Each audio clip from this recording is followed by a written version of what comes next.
الحمد لله رب العالمين والعاقبة للمتقين ولا عدوان إلا على الظالمين وأشهد أن لا إله إلا الله وحده لا شريك له ولي الصالحين وأشهد أن محمدا عبده ورسوله وصفيه من خلقه وخليله سيد الأولين والآخرين اللهم صل عليه وعلى آله وصحبه ومن اتبعهم بإحسان إلى يوم الدين أما بعد. Mes chers frères et sœurs, aujourd'hui avec l'aide d'Allah Tabarak wa Ta'ala, on va vous parler d'un grand fléau qui est le mauvais œil. Le mauvais œil. Rentrons directement dans le vif du sujet en voyant ce hadith qui nous est rapporté par l'imam Ibn Majah. Abu Umama, Sahl ibn Hunayf, rapporte Amr ibn Rabi'a vit Sahl ibn Hunayf se laver. Et il dit, donc il s'agit de deux compagnons. Écoutez attentivement s'il vous plaît. Ces deux compagnons et pas deux ennemis.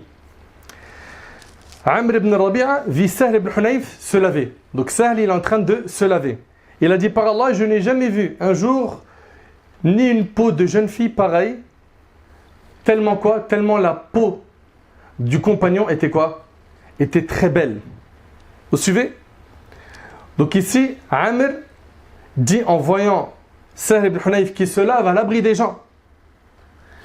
Il a vu une partie de sa peau, il a dit qu'il n'a jamais vu un jour une peau de jeune fille pareille.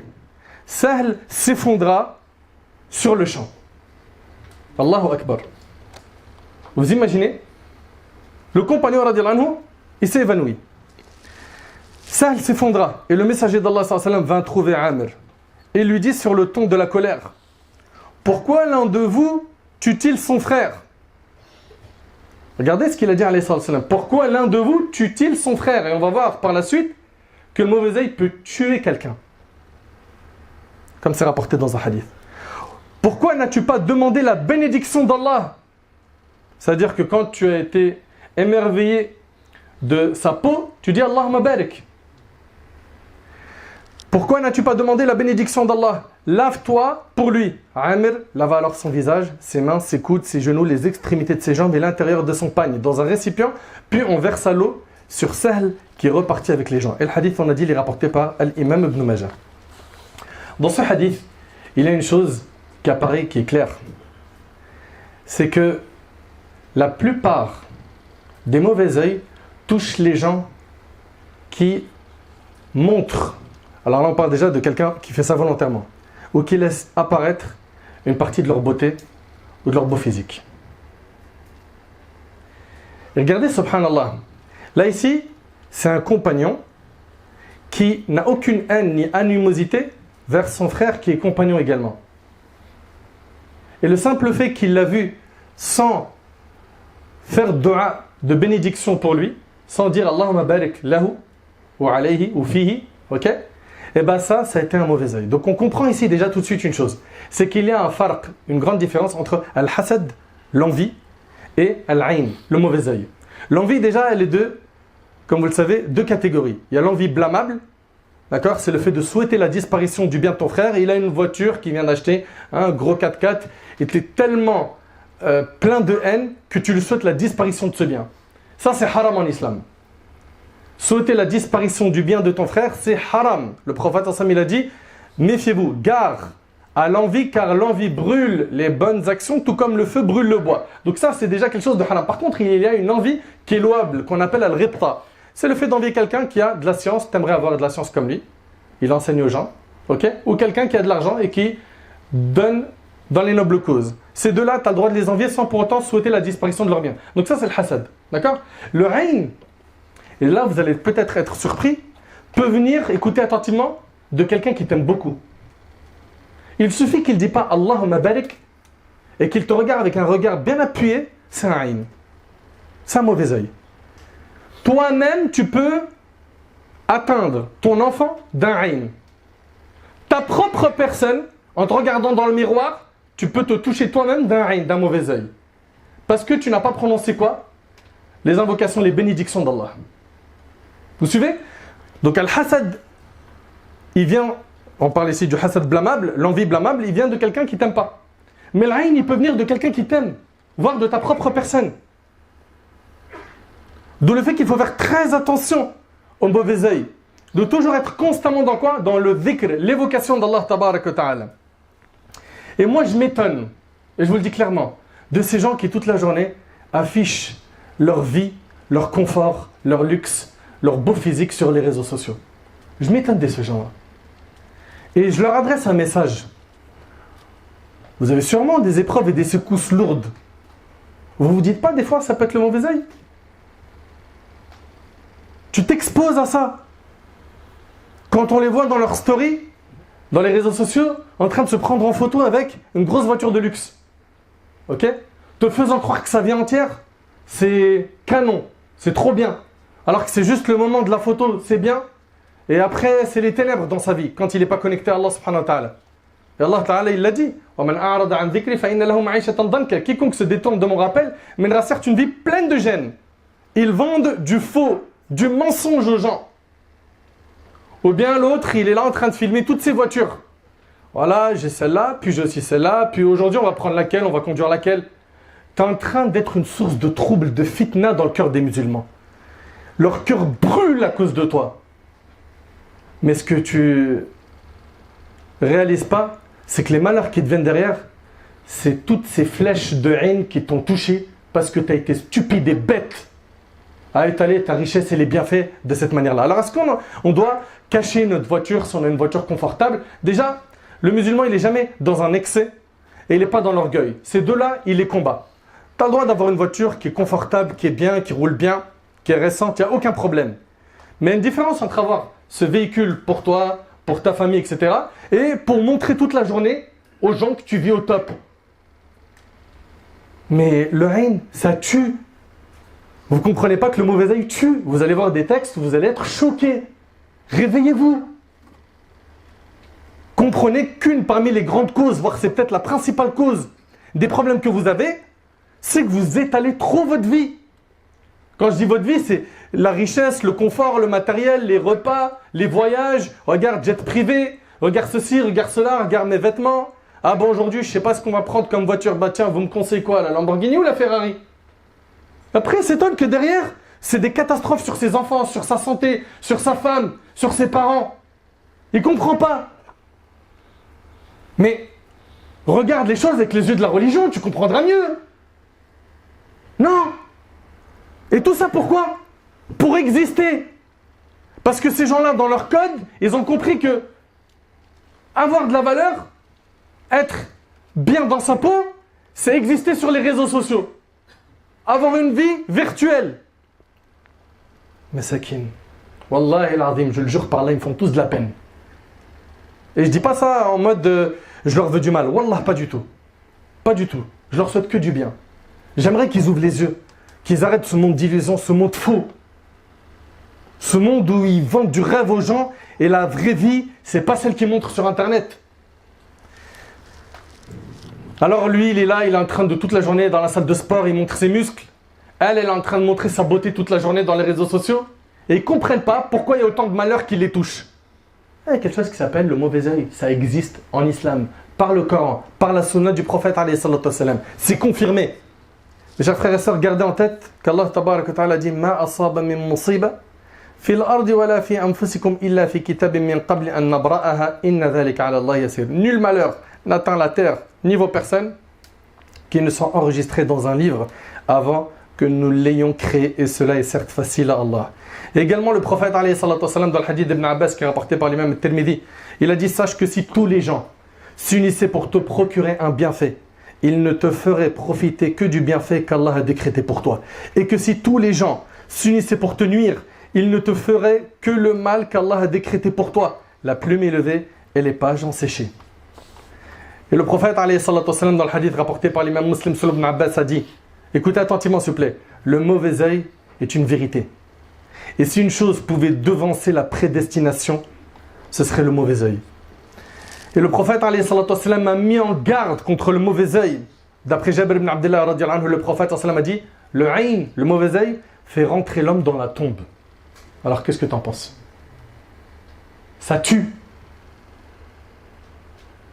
Nous, ce qu'on doit faire, on va voir après, Inch'Allah. C'est pas de vivre en étant caché, parce qu'il y a toujours des extrêmes. Il y a celui qui étale toute sa vie, sa richesse, le confort, les bienfaits qu'Allah lui a donnés. Et il y a celui qui cache tout à tout le monde, jusqu'à il devient parano. Non, il y a un juste milieu. Il y a un juste milieu. C'est quoi? C'est Allah tabarak wa ta'ala, il t'a donné de l'argent, tu es dans un confort matériel, ok, tu as une belle voiture, mashallah, tu fais du khair, tu es bien habillé, etc. N'expose pas ça, ok? Fais tes afkars, lis tes invocations du matin et du soir, les invocations qui ont été enseignées par notre Ben-Ami alayhi salatu wassalam. Ne raconte pas tout ce que tu as comme bienfait à quelqu'un, tu sais qu'il va te toucher par un aïn, et vis ta vie normale. Vis ta vie normale. Ok? Donc comprenez bien, Allah yabarik fikum, qu'il y a un juste milieu à adopter dans toute chose. Le aïn fait rentrer l'homme dans la tombe et le chameau dans le récipient rapporté par Abu Nu'aym. Allahu Akbar. Parmi les plus grandes causes qui nous permettent de nous protéger du mauvais œil, il y a l'évocation d'Allah, le dhikr d'Allah. Dans le hadith de Al-Harith al-Ash'ari, radiyallahu ta'ala anhu, le prophète alayhi salatu wassalam, dans le hadith là où il nous raconte les 5 paroles qui ont été prescrites à Yahya, dans ce hadith il y a la 5e et qu'il vous a ordonné de l'évoquer sans cesse, le dhikr. L'exemple de cela est celui d'un homme qui est poursuivi par des ennemis et qui se réfugie dans une forteresse. Or, jamais l'homme n'est à l'abri du diable que lorsqu'il est en train d'évoquer Allah, qu'il soit glorifié, rapporté par l'imam Ahmad. Donc le dhikr, ça te protège. Ok? Les invocations du matin et du soir. Le matin et le soir, subhanallah, vous avez tous aujourd'hui un smartphone. La plupart, vous en avez un. Ok? Et ceux qui n'en ont pas, vous avez la citadelle du musulman. Dans le smartphone, tu as l'application la citadelle du musulman. Tu as les invocations, tu en as une vingtaine à dire le matin et le soir. Et plus tu en dis, supposons que tu n'as pas le temps de dire toutes les invocations, plus tu en dis, plus ton armure contre le mal, elle est solide. Celui qui en dit 5, il est meilleur que celui qui en dit qu'une. Celui qui en dit 10, il est meilleur que celui qui en dit 5. Donc fais ce que tu peux le matin et le soir pour lire les invocations. Et ça doit faire partie de notre train de vie quotidien. On ne doit jamais abandonner Afkar al-Sabah al-Masa. Et on a une négligence folle, nous, la communauté musulmane, concernant ces invocations. On sait que ça protège des mots, M-A-U-X, n'est-ce pas? On sait que ça protège des mots, mais est-ce qu'on les dit? Combien de fois tu as entendu Afkar al-Sabah al-Masa?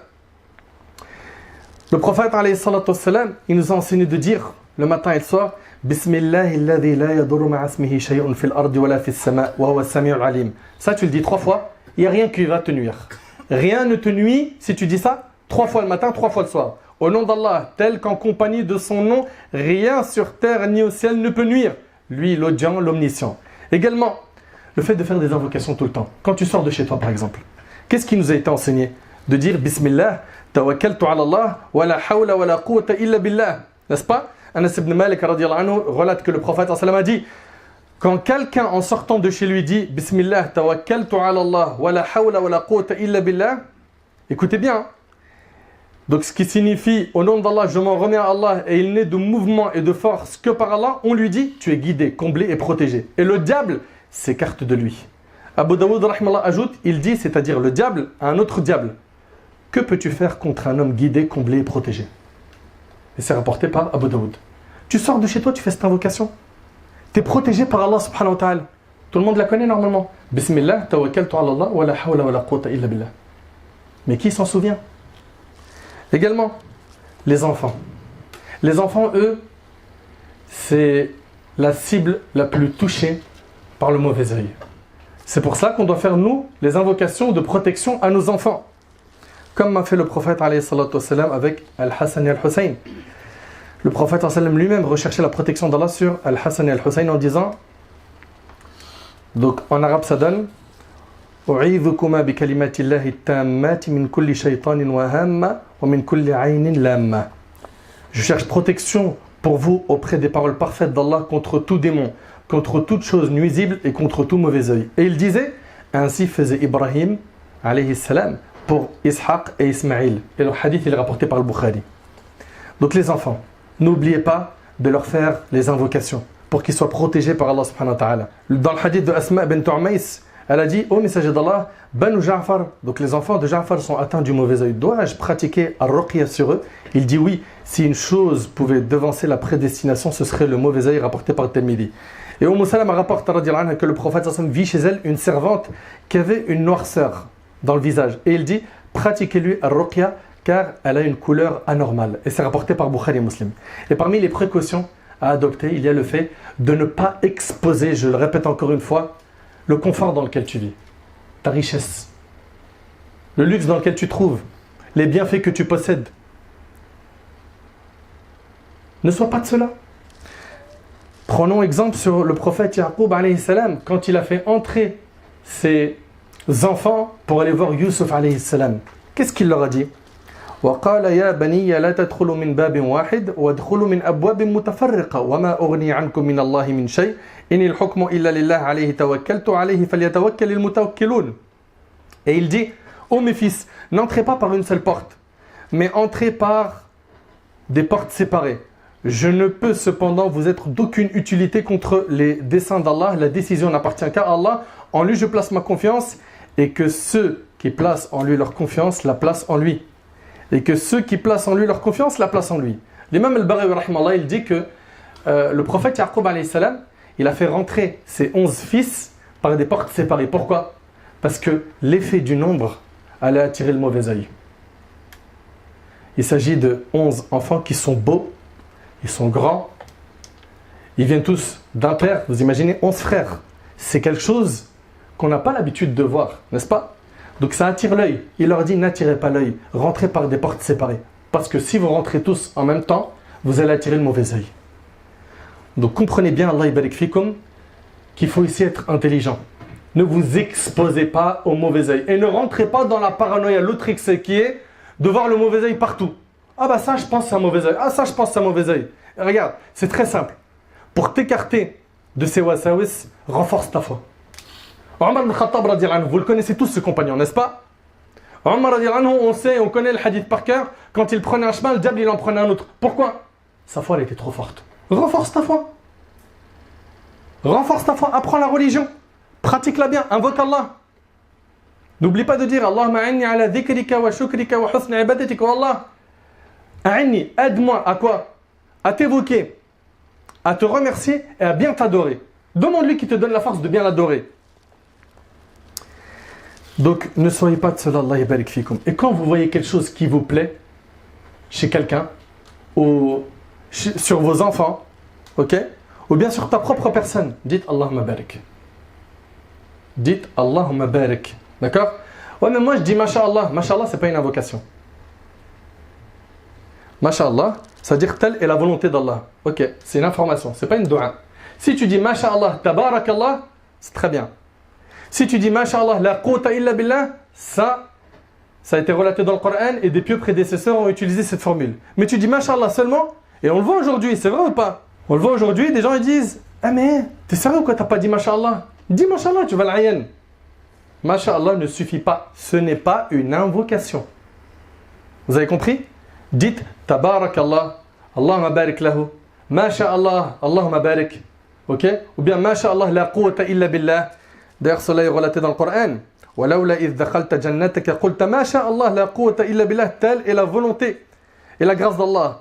Il n'y a de puissance que par Allah. Hisham ibn Urwa rapporte d'après son père que lorsqu'il voyait une chose qui lui plaisait, ou lorsqu'il entrait dans un de ses jardins, il disait مَا شَاءَ اللَّهُ لَا قُوَّةَ إِلَّا بِاللَّهِ. Ce qu'Allah a voulu, il n'y a de force et de puissance qu'en Allah. Donc rappelez-vous de toujours faire dua bil baraka, avec la bénédiction d'Allah.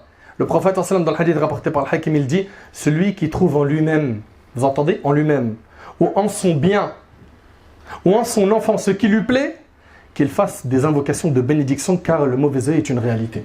Tu vois, tu peux te toucher toi-même avec le mauvais œil. Tu te regardes dans le miroir comme ça, ah ouais, là j'ai perdu du poids, ça commence à se tracer là, rien à dire. En été, on va mettre des beaux t-shirts, on va leur montrer les pecs, les muscles. Il sait rien de lui-même. Il se jette le mauvais œil lui-même. Mais réfléchis. Et après, il se pose des questions. Mais pourquoi ces malheurs? Pourquoi ces maladies? Pourquoi ça cloche au boulot? C'est électrique dans la famille. Ça va pas avec madame. Mes enfants, ils me font péter un plomb. T'as tendu la perche. T'as tendu la perche. Et attention, je le répète, je suis pas en train de dire que tous les maux, toutes les maladies viennent du mauvais œil. Mais là, en particulier, vous avez bien compris de quoi on parle. Ces gens qui s'exposent à H24. Et ne soyez pas, s'il vous plaît, Allah yabarik fikum, stupides. En croyant que ce qu'on nous montre dans les réseaux sociaux, c'est la réalité. Arrêtez. Ok? Je parle de la vie de qui là? Des influenceurs, des rappeurs, de tout ce monde-là. Là. Ce qu'ils montrent, c'est une partie qu'ils veulent montrer. Ok? Et quand ils sont loin d'Allah, ce qu'ils cachent, c'est ténébreux. Ahibati fillah, la personne qui a été touchée par le ayn, qu'est-ce qu'elle doit faire? Alhamdulillah, on a des solutions à tout. La personne qui a été touchée par l'ayn elle-même, ce qui est demandé, c'est que dans le hadith de Aïcha, elle rapporte, radiyallahu ta'ala anha, on a ordonné à celui qui était à l'origine du mauvais œil de faire ses ablutions. Celui qui est à l'origine du mauvais œil, c'est-à-dire quelqu'un qui a lâché un mauvais œil sur quelqu'un, lui fait ses ablutions. On a les ablutions, on a aussi le fait de se laver dans d'autres textes. On a ordonné à celui qui est à l'origine du mauvais œil de faire ses ablutions et à celui qui était atteint du mauvais œil de s'en laver, de se laver avec le restant de l'eau de celui qui a lâché le mauvais œil. Ok? Aïcha radiyallahu anha rapporte, le prophète a ordonné de pratiquer ar-ruqya contre le mauvais œil, rapporté par le Bukhari et Muslim. Également, réciter la Fatiha 7 fois sur la personne qui est malade. Ayatul Kursi, pour justement aider la personne touchée par le mauvais œil de se soigner. Également, Surat al-Ikhlas, Al-Falaq et An-Nas, Al-Ma'awwidhatayn, 3 fois, et de positionner dessus. Ok? Donc sur la personne touchée par le mauvais œil, on lui récite cela. Également les du'a qui sont dans la sunna, comme A'udhu bi kalimatillahi tammati min sharri ma khalaq, ou bien A'udhu bi kalimatillahi tammati min kulli shaytanin wa hamma wa min kulli aynin lamma. Et sache, toi qui as été touché par le mauvais œil, que ce qui t'a touché, tu ne pouvais pas l'éviter. Et ce qui t'a échappé ou ce qui ne t'a pas touché ne pouvait pas t'atteindre. Que tout est fait par le destin d'Allah, tabarak wa ta'ala. Place donc ta confiance en lui. Si toutes les portes sur terre se ferment et que tu ne trouves plus d'issue chez les médecins, chez les psys, et que toutes les portes se ferment, sache que la porte d'Allah, tabarak wa ta'ala, le maître, est ouverte et qu'il est capable de tout. Et que c'est lui qui dissipe les soucis. Et que c'est lui qui améliore les situations, azza wa jal. Ahibati fillah, retenez que 2 points de cette khutbah pour sortir avec quelque chose de pratique. Les invocations du matin et du soir, et les invocations de manière globale, et préservez-vous d'exposer les bienfaits qu'Allah vous a accordés à ceux qui peuvent porter le mauvais œil, ou tout simplement à faire ça, comme le font certains, sur le net à tout le monde. Il n'y a pas de mal, bien évidemment, à dire à ton père ou à ta mère ou à ta famille, alhamdoulilah, je viens d'acheter une voiture, j'ai pu avoir un nouveau logement. Ça, c'est un cercle restreint, et attention, on fait quand même très attention à quoi? À ne pas provoquer le mauvais œil. Faites attention dans votre manière de vous exprimer, dans votre manière de parler. Ok? Là, nous, on est en train de blâmer qui? Celui qui fait ça tout le temps à répétition, qui n'arrête pas. C'est son passe-temps. Il n'existe dans sa vie qu'en faisant ça. Ces gens-là, j'implore Allah tabarak wa ta'ala qu'il les guide. J'implore Allah subhanahu wa ta'ala de leur faciliter une grande remise en question. J'implore Allah subhanahu wa ta'ala de leur ouvrir les yeux, de leur accorder la clairvoyance pour qu'ils comprennent qu'en fait, c'est eux qui sont responsables de la plupart des problèmes de leur vie par le fait qu'ils s'exposent. Ils s'exposent trop. Nous, on est en train de parler de manière générale ici de ceux qui affichent les bienfaits qu'ils ont et qui se mettent en danger. Et qui mettent en danger les personnes, les membres de leur famille, qui mettent en danger les membres de leur famille. J'implore Allah tabarak wa ta'ala de guérir les malades de notre communauté. J'implore Allah subhanahu wa ta'ala de nous écarter du mauvais œil et de tous les maux qui peuvent nous toucher. J'implore Allah tabarak wa ta'ala de nous faciliter de bien l'adorer, de nous accorder la constance dans le dhikr, de nous accorder la constance dans l'istighfar, le fait de demander pardon à Allah subhanahu wa ta'ala. J'implore Allah tabarak wa ta'ala de nous accorder une bonne compréhension de sa religion.